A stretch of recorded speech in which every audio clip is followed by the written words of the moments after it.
All right, can you hear me okay in the back rows? That would be good.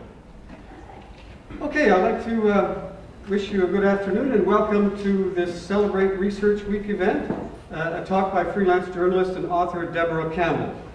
My name is Andreas Schroeder. I teach nonfiction in the creative writing program at UBC, and it is the creative writing program that's bringing you this event today.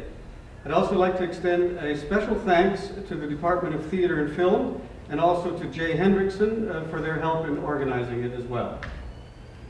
Deborah Campbell is a rising star in Canada's creative writing community. She graduated from UBC's creative writing program in 1998 and hit the deck running. In a very short order, she was being published by a bevy of top-ranked magazines and newspapers, including Harper's, The Guardian, Putney, The Economist, The Globe and Mail, and The Walrus, and of course Douglas and McIntyre with her book of investigative journalism about the Israeli-Palestinian conflict entitled This Heated Place. The reason for her success was quite obvious. Not only is she an exceptionally fine writer, but she's prepared to risk life and limb in some of the world's most politically explosive places, like Iran, Syria, Lebanon, Jordan, Egypt, and as I mentioned, Israel and Palestine.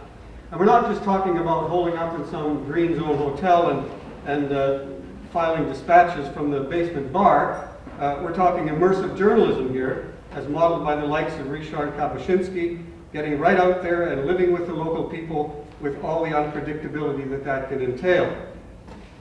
Deborah also teaches nonfiction for us in the creative writing program, and we're getting used to the kind of email that I got from her last December saying, hey, I'm being held in the basement of the General Security Intelligence building in Beirut, and I don't know if or when they're going to let me go, but in the meantime I'm hanging with a bunch of handcuffed Iraqi refugees who are telling me all kinds of fascinating things. So would it be okay if one of my journalist colleagues in Vancouver took my classes until I can get myself out of here? Which invariably sort of leaves us thinking, now how the heck did she manage to set that up? Always right there where the proverbial angels fear to tread. No wonder she gets all the best quotes. Now Deborah's going on to be in Washington next month to moderate a discussion on Iraqi refugees at the National Press Club, and at the International Center for Journalists in Virginia shortly after that to talk to American journalists about the current situation in Iran. And today she's going to be, by the way, and her recent travels in Syria, Jordan, and Lebanon are going to be featured in an article in next month's issue of Harper's, which I think is going to be out in a couple of days. And today she's going to talk to us about the strategies that are needed to live and report from conflict zones as a freelancer, overcoming cultural barriers and gender to get the job done. So Deborah, thanks for doing this for us.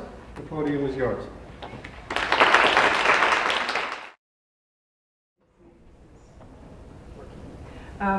When I got here about half an hour ago, there was a great stage set up here for a stage play, so I was worried that I would have to do more of a performance than I'm going to do today. But anyway, I'm happy to be here for Research Week. The last 7 years, most of my work has been around the intersection between people and politics. So I'm very interested in the way that geopolitics and policies and government decisions influence the people on the ground, the people who have to live it out, essentially the human narrative. And most of my work has been on people who we talk about, whose places that are kind of on the map, in the news, but the people themselves we don't usually get a chance to hear from.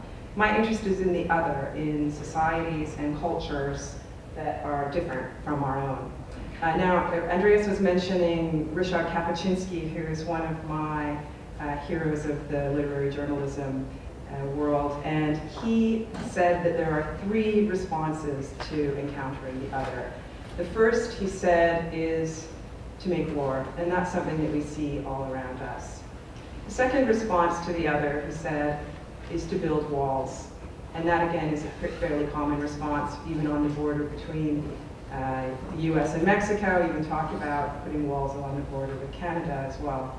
And the third response, he said, is to enter into dialogue. And this, he said, is the job of the writer or the journalist, to learn from and understand the other, these other cultures and peoples. Now, the kind of journalism that I'm talking about is immersive journalism, as opposed to the kind of conventional journalism that we see most often on the big media networks. The conventional model of foreign correspondence these days tends to be more like parachute journalism, going in for a couple days, maybe a week on the outside, staying in the local Sheraton, usually focusing on the official interviews. So if you're going into Pakistan, focusing on the Parvez Musharraf interview, and getting in and getting out, with a lot of the work being done by your local fixer, the person who informs you about what's going on in a very quick and dirty manner so that you can get the job done and get out. And that's increasingly the model as foreign bureaus shrink, as fewer and fewer media outlets are posting people permanently on the ground in other countries so that they can develop some kind of expertise about what they're talking about. In fact, I was recently reading that in the United States, in print media, there are only 150 foreign journalists posted abroad, those people who are staying abroad. And most of those would be in places like London, and bigger centers where there's a lot of news to be made. So there are fewer and fewer of the real experts doing this kind of work.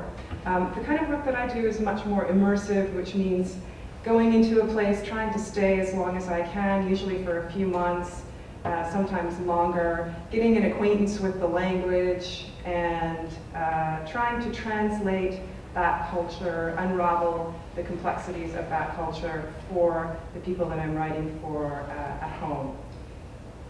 It's, in a sense, it's entering into a dialogue rather than the first two options, and bridge building being the ultimate goal. Kapuscinski called this kind of journalism literature by foot, which involves travel, investigation, interviews, observations, reading, writing, and then transmitting the experience of being there. So today I want to talk about a couple of the more recent places that I have been. One being Iran, and later I'm going to talk about the Iraqi refugees, which has been my focus for the last 6 months.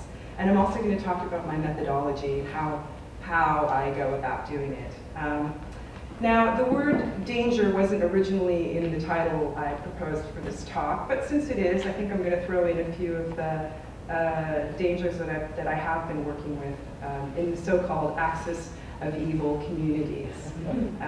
Now, I want to stress as well that one of the biggest dangers in Iran is that they'll try to overfeed you, and you can't really say no. So one shouldn't think that Iran is this hostile place that is wanting to harm us. By far, Iran is the most pro-Western country, I would say pro-American country even, in the Middle East outside of Israel.